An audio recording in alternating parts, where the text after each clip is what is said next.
Thank you. Thank you very much, everybody. Thank you very much.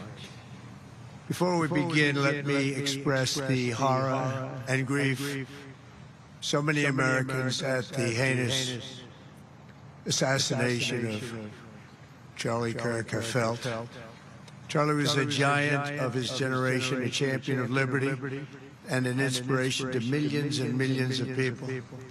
Our prayers are with his wonderful wife, Erica, and his beautiful children.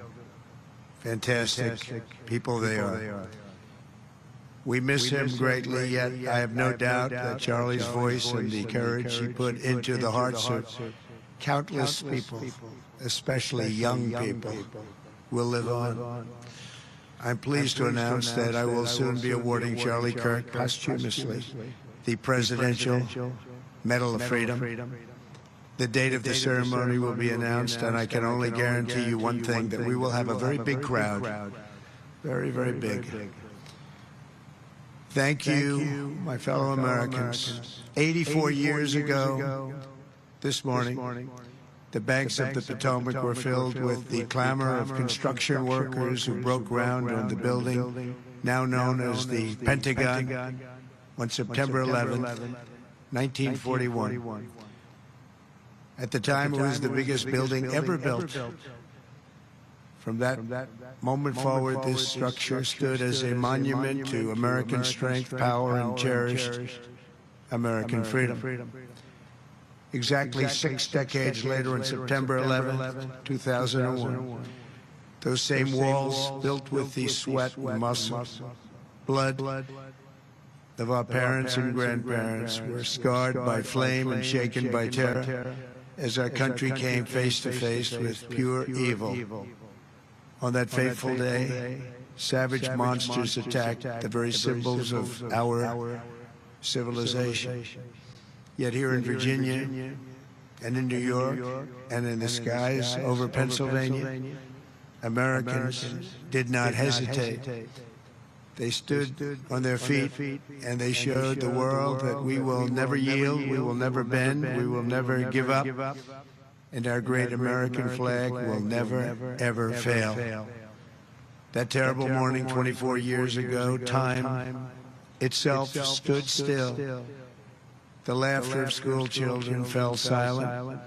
The rush of our traffic came to an absolute halt. And for 2,977 innocent souls and their families, the entire world came crashing down so suddenly. In the quarter of a century since those acts of mass murder, 9/11 family members have felt the weight of missed birthdays and empty bedrooms, journals left unfinished, and dreams left unfulfilled. To every member that still feels a void every day of your lives, the First Lady and I unite with you in sorrow. And today, as one nation, we renew our sacred vow that we will never forget September 11, 2001. Amid the horror of that morning, some used cell phones and office lines whispered their final words to those who mattered most. They whispered indeed. At 8:59 a.m. aboard United Flight 175, Brian Sweeney called his wife, Julie. He told her, "Do good, go have good times. I totally love you. I'll see you again. I'll meet you up there." 4 minutes later, his plane hit the south tower of the World Trade Center. At 9:12 a.m. aboard American Airlines Flight 77, Renee May called her mom. Just the day before, Renee had learned that she was 7 weeks pregnant, but she never got the chance to share the news. She simply said, "I love you, Mom." 25 minutes later, Renee's plane struck the Pentagon. So violent, a strike it was. At 9:53 a.m. aboard United Flight 93, Elizabeth Wayneo called her stepmom. They're getting ready to break into the cockpit. What do I do? I love you so much. They're going to break in. 10 minutes later, Flight 93 ended in the hallowed field near Shanksville, Pennsylvania. At 10:25 a.m., Tom McGinnis was trapped on the 92nd floor of the North Tower when he told his wonderful wife, Elena, on the phone, there are people jumping from the floors above us. If we get out of here, it'll be a total miracle. I love you, darling. Take care of Caitlin, beautiful daughter. 3 minutes later, the tower fell. Out of the ash, we witnessed the awesome power of that incredible love. We've seen it rise again. Out of the wreckage, we watched unbelievable courage suddenly take form.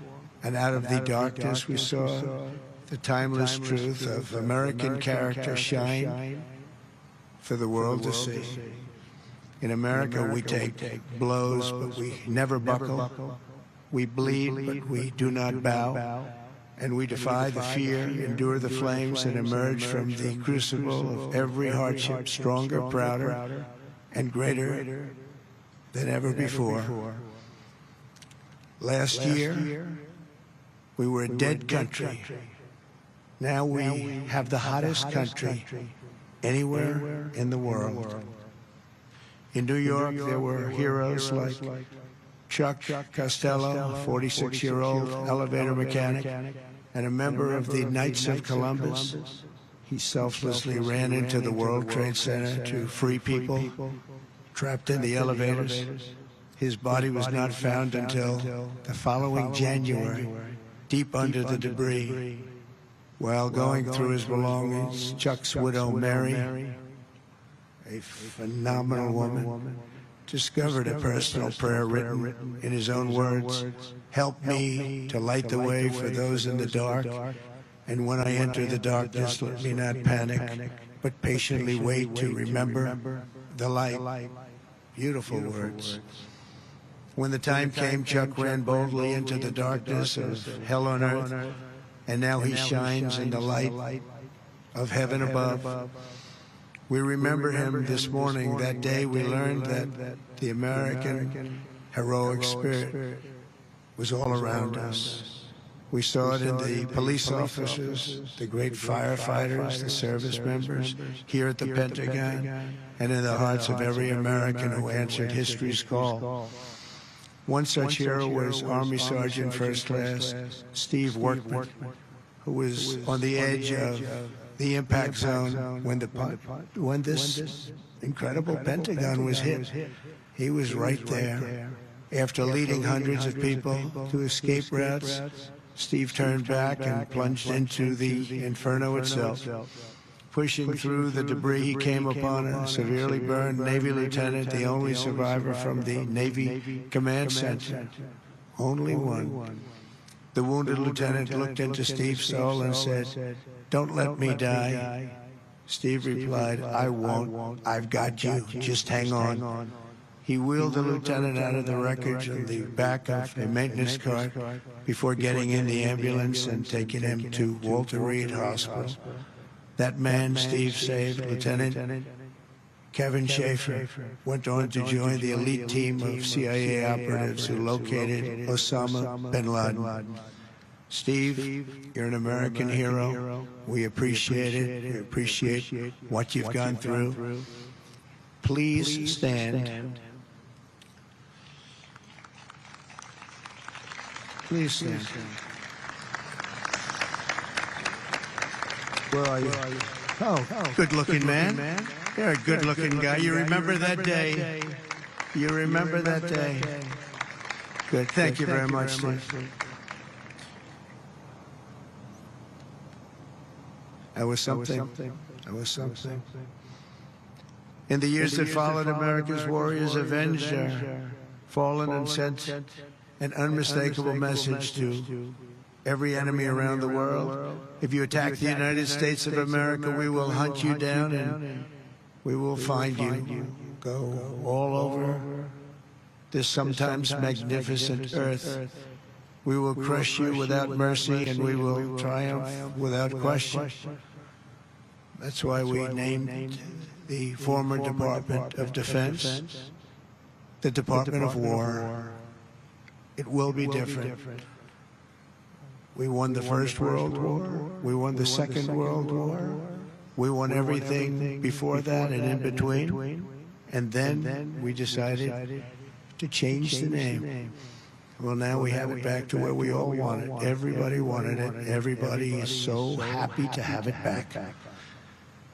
You will fail and America will win, win, win.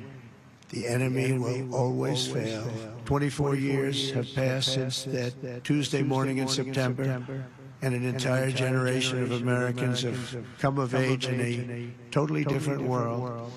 While they cannot remember the agony of that day, they are carrying on the legacy of those who lost. Around 8:30 a.m. on the morning of the attacks, Army Lieutenant Colonel Kip Taylor sent an email to his friends and family describing the joys of fatherhood and his excitement for the upcoming birth of his unborn son. He wrote, "After you have kids, there are days that you just get going and you say, 'Hi, honey, I'm home.' What we do until that moment pales in comparison, but just that little statement, 'Hi, honey,' so American, so beautiful. But that's really the point of it all, isn't it?" An hour after he sent that email, Flight 77 flew into Colonel Taylor's Pentagon office and claimed the life of a very proud father and true patriot. 6 weeks later, on October 25th, 2001, Colonel Taylor's son, Luke, was born. Luke then tragically lost his mom to cancer when he was just 2 years old, leaving him to be raised by his father's brother. As a young boy, Luke asked his uncle about the folded flag on the bookshelf, and when he learned about his dad's decades of devotion to the Army and the horrors of September 11th, that's when he learned. Luke carried that memory with him and joined the ROTC as a college freshman. He graduated just last year, and I'm pleased to say he is with us today as a second lieutenant and doing very well. He's rising quickly in the infantry, preparing for Army Ranger School. The spitting image of his dad, they say. Luke says that every time he puts on a uniform, he feels connected to his father and to our country. But it was a father he never knew. Luke, your parents are together in heaven, and they could not be prouder of the man that they have produced. They produced you. Those two great people produced you. Luke, please stand.